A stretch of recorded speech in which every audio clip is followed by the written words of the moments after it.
Au début du IVe siècle, cet empire romain au sein duquel le christianisme est largement développé est désormais sur la défensive. Il ne s'étend plus, il est attaqué. Et en effet, repoussés par les Huns qui sont encore loin, qui viennent des lointaines plaines d'Asie centrale, des peuples germaniques se pressent aux frontières de l'Empire. Il y a là des Alamans, des Sarmates, des Visigoths, des Ostrogoths, des Alains, des Francs, et bien d'autres peuples fort sympathiques, mais aussi assez belliqueux. Et ces peuples germaniques profitaient des troubles dynastiques à l'intérieur de l'Empire pour franchir la frontière, le Limès, sans qu'on leur en donne la permission. Et ce n'est pas tout, il y avait aussi du côté de l'Orient la menace de l'Empire perse sassanide. Et ainsi, en ces débuts du IVe siècle, les empereurs furent presque systématiquement des généraux élevés sur le pavois par leurs propres troupes et qui étaient ainsi proclamés empereurs. Élevés sur le pavois, c'est une coutume de l'armée romaine, qui est certes d'origine barbare, mais qui est un usage de l'armée romaine et pas du tout des chefs gaulois, comme vous le croyez. Et de même, quand Clovis sera hissé sur le pavois, c'est en vertu de cette coutume de l'armée romaine, parce qu'il est un chef romain, et non pas parce qu'il est un affreux barbare. L'inconvénient, c'est que ces légions romaines, qui proclamaient leur chef empereur, ne se concertaient pas toujours, quelquefois il y avait plusieurs empereurs à la fois. Si bien qu'en 305, l'empereur Dioclétien se fit aider par un second empereur. Alors attention, il y a toujours un seul empire romain, mais il va y avoir deux empereurs. Parce que l'empire est grand, il est attaqué de tous les côtés, et donc l'empereur a trop à faire lui-même.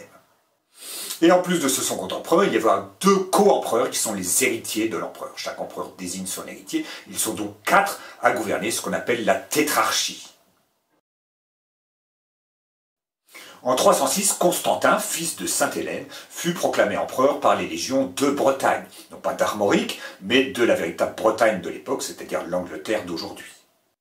Et en 312, il eut l'idée d'être le seul empereur plutôt que d'être deux, et donc il évinça l'autre empereur qui s'appelait Maxence, qu'il rencontra à la bataille du pont Milvius. Mais avant cette bataille, Constantin reçut la vision du chrisme, le symbole du Christ dans le ciel, accompagné de ces mots « In hoc signo vinces », par ce signe, tu vaincras. Il fit adopter par ses légions cet emblème, et en effet, il remporta la bataille du pont Milvius. Il était bien content. Et de fil en aiguille, Constantin, en 313, promulgua l'édit de Milan qui autorisait la pratique du christianisme dans l'Empire romain. C'était donc désormais la liberté de culte et la fin des persécutions, à peine 8 ans après les dernières grandes persécutions de Dioclétien. En réalité, le christianisme était devenu pratiquement majoritaire dans les élites, celle des villes. Il s'était répandu d'abord dans les villes, et donc on se rendait compte que loin d'être un facteur de désunion, il devenait un facteur d'unité pour l'Empire romain. C'est bien beau d'être chrétien, il faut être sûr de ce qu'on croit, si bien que Constantin fit réunir le concile de Nicée en Asie mineure, près de Constantinople, en 325. Et ce concile rédigea le symbole des apôtres, qui est en fait le credo, pour être bien sûr de ce que l'on croit, car la foi est essentielle dans le christianisme. Et en 330, Constantin fonda une nouvelle ville, à l'emplacement d'une ancienne ville qui s'appelait Byzance, et il donna le nom de Constantinople, en toute modestie, à cette ville. Constantin était-il chrétien? En fait, on pense qu'il s'est fait baptiser seulement sur son lit de mort, et il est mort en 337.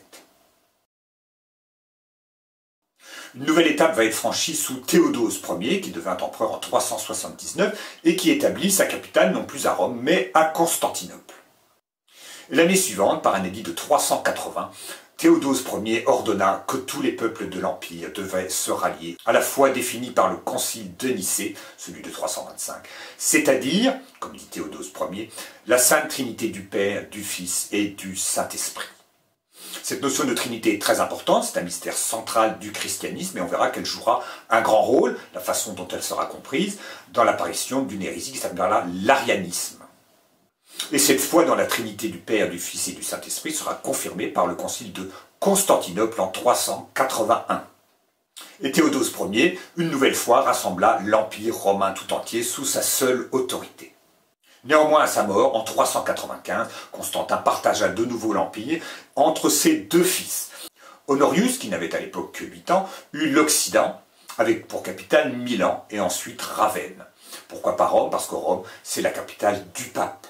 Et donc on ne voulait pas que l'Église et l'Empire aient la même capitale. Car il faut rendre à César ce qui appartient à César, et à Dieu ce qui appartient à Dieu.